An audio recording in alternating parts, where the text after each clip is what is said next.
तुम्हें पता है साइंटिस्ट यूनिवर्स का सीक्रेट्स कैसे निकालते हैं? वो पार्टिकल्स को ऑलमोस्ट लाइट स्पीड तक एक्सेलरेट करते हैं और फिर उन्हें आपस में कोलाइड करते हैं। इन कोलिशन से रियलिटी के हिडन लेयर्स रिवील होते हैं और शॉकिंगली हमारे पुराने ग्रंथों में भी एक स्टोरी है जहां पूरा कॉस्मोस चर्न किया गया था। क्वेश्चन सिंपल है, कोइंसिडेंस या सेम पैटर्न? स्विट्जरलैंड में एक जगह है सर्न।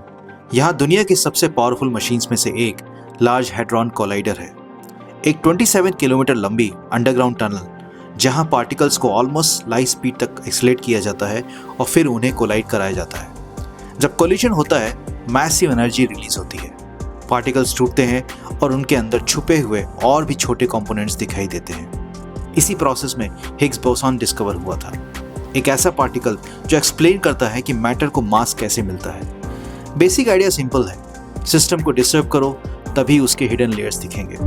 अब याद करो समुद्र मंथन। देव और असुर दोनों एक ही गोल के लिए मिले, अमृत। उन्होंने क्षीर सागर को चर्न करने का प्लान बनाया। पहले मंदार माउंटेन को सेंटर में सेट किया गया, वासुकी नाग को रो बनाया गया और जैसी ही चर्निंग स्टार्ट हुई, अमृत नहीं निकला, सबसे पहले निकला हलाहल विष। वो इतना टॉक्सिक था कि पूरी यूनिवर्स खतरे में आ गई, एनर्जी अनकंट्रोल हो गई। तब एंट्री होती है भगवान शिव की।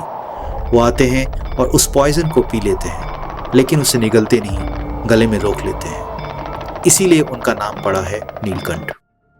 उसके बाद धीरे धीरे वैल्यूबल चीजें निकलती हैं, लक्ष्मी, चंद्र और फाइनली अमृत।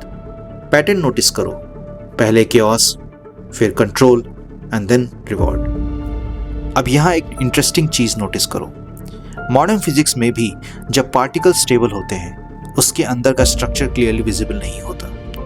कोलिजन होता है, सिस्टम ब्रेक होता है और तब हिडन लेयर्स डिटेक्ट होती हैं। समुद्र मंथन में भी कुछ ऐसा ही हुआ था। शांत समुद्र को डिस्टर्ब किया गया, चर्निंग हुई और जो चीजें पहले सरफेस पे आ रही थी वो बाहर आने लगी। साइंस में पहले इंस्टेबिलिटी आती है, radiation, unpredictable results and risk.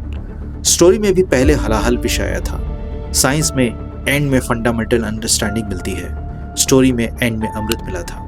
मैं यहाँ क्लेम नहीं कर रहा कि देव और असुरों ने पार्टिकल एक्सीलरेटर बना लिया था, बट एक पैटर्न क्लियरली दिखता है। जब तक सिस्टम काम है उसका कोर समझ नहीं आता, डिस्टर्ब करो तब स्ट्रक्चर रिवील होता है। अब एक सेकेंड के लिए साइंस और मिथ को साइड में रख लेते हैं। सोचो, रियल लाइफ में जब तक सब स्मूथ चल रहा होता है कोई ग्रोथ नहीं होती। प्रेशर आता है, कॉन्फ्लिक्ट होता है, तब ही नया वर्जन बाहर आता है। साइंस लैब में कोलाइजन होता है, तब हिडन स्ट्रक्चर्स दिखते हैं। समुद्र मंथन में चर्निंग होती है, तब अमृत मिलता है।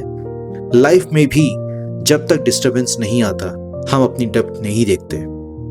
इसलिए ये कंपैरिजन सिर्फ एंशिएंट वर्सेस मॉडर्न का नहीं है, ये एक रिमाइंडर है कि केओस कभी कभी रैंडम नहीं होता, कभी कभी वो प्रोसेस का एक पार्ट होता है और शायद इसीलिए ये स्टोरी आज भी रिलेवेंट लगती है। अगर ये वीडियो आपको रिलेटेबल लगा तो रील पुराण चैनल को जरूर सब्सक्राइब करिए, क्योंकि यहाँ पे हम एंशिएंट स्टोरीज को मॉडर्न एंगल में डिकोड करते हैं। जय श्री राम।